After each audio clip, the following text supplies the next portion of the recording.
All right, all right. Here we go. We've got 10 minutes. This will be our first set of notes this year. We have a good time. Hope you're excited. Let's learn a little history. Let's start with the early humans, those people that we have to guess the most about because we don't know very much. Here we go. Have your notes ready. Follow along. Try to guess what goes in the blank. Please put your name first. I am Coach Horn. So I'm going to do that, put that right there because I'm doing this one. I'm going to be doing this for all 5 periods. That's going to be amazing. Put your period right there. Yours is 1, 2, 4, 5, or 6.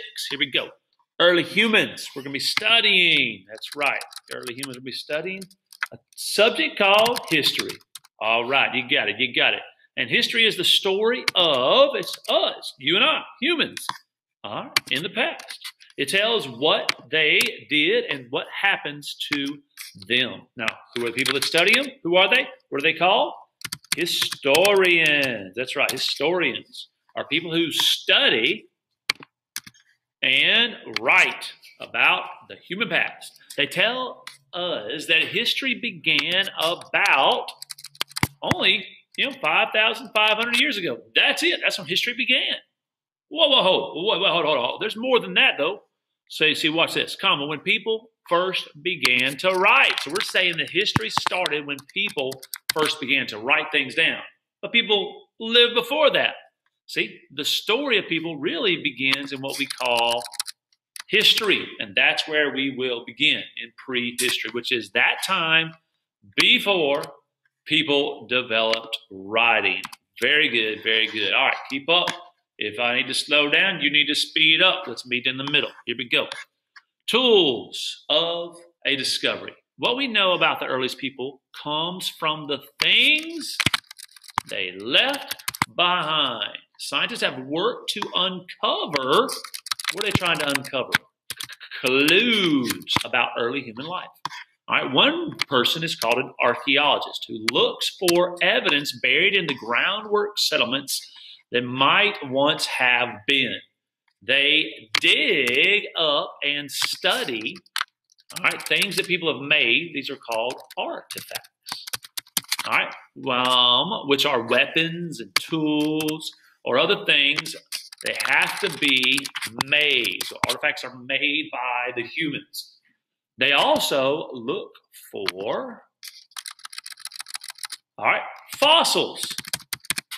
Which are traces of plants and or animals that have been preserved in rocks. All right, another person that helps us with prehistory and history are anthropologists, which focus on human society. You might end up being an archaeologist or anthropologist. All right, so an anthropologist, they study how humans developed and how they, check this out, these two different groups of people come together, how they related to each other. Did they get along? Did they kill each other? What did they do? Historians call the early period of human history the Stone Age. The name comes from the fact that people during this time used stone to make tools and weapons. The earliest part of the period is the Paleolithic Age. All right, or Old Stone Age, and that's what I'll reference almost all the time. Paleolithic, this is the first parts of humans. Paleolithic Age or Old Stone Age. Paleolithic means old stone in the Greek language. All right, Paleolithic times began roughly 2.5 million years ago. That's what they're guessing, all right, and lasted until around 8,000 BCE when farming was developed. All right, who were the hunter-gatherers? Try to imagine the world during the Stone Age when long before any roadways, farms, or villages existed, early humans spent most of their time searching for, some of y'all are still doing this, is all you care about, food. When it's, I'm hungry, that's all I care about too. I get it. And how do they get it? They hunted animals and they caught fish. They ate whatever they could, like insects, gathered nuts, berries, fruits, and grains, and also plants. Because they hunted and gathered, Paleolithic people were always on the move. They were nomads, or people who regularly moved from place to place to find their food.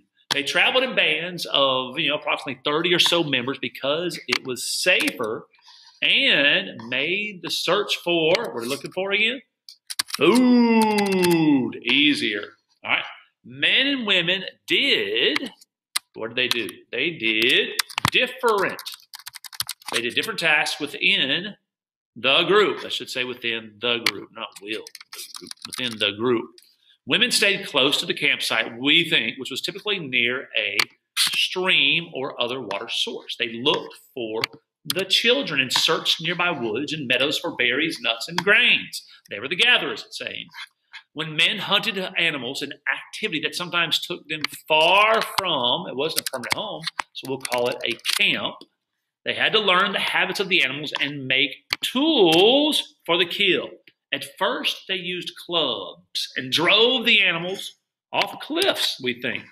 Over time, the Paleolithic, it should say, not and Paleolithic, let me fix that. The Paleolithic people invented spears, traps, and bows and arrows.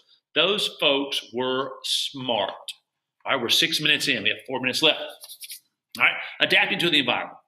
The way that Paleolithic people lived depended on where they lived. Those in warm climates needed little clothing or shelter. People in cold climates sought protection from the weather in caves. Over time, Paleolithic people created new kinds of shelter to make themselves comfortable and safe.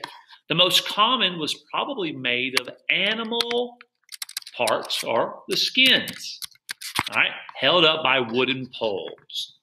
Paleolithic people made a life-changing discovery when they learned to use, I like to say, or tame fire.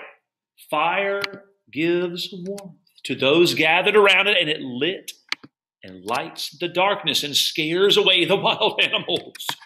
Food cooked over the fire tastes better, and it was easier for your body to digest.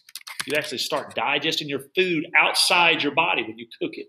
In addition, smoked meat could be kept longer. Archaeologists believe the early humans started fires by rubbing 2 pieces of wood together. Paleolithic people later made drill-like, this is what it's all about, drill-like tools to start fires.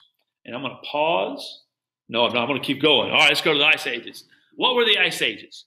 Fire was a key to the survival of Paleolithic people during the Ice Ages. These were long periods of extreme, my teeth are chattering, extreme cold.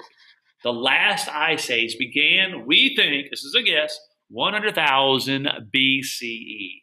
From then until about, I'm going to pause right there just to make sure I'm right. Yes, I was right. Until about 8,000 BCE. Thick ice sheets covered parts of Europe, Asia, and North America. The Ice Age was a threat to human life. People risked death from the cold and also from hunger. Early humans had to adapt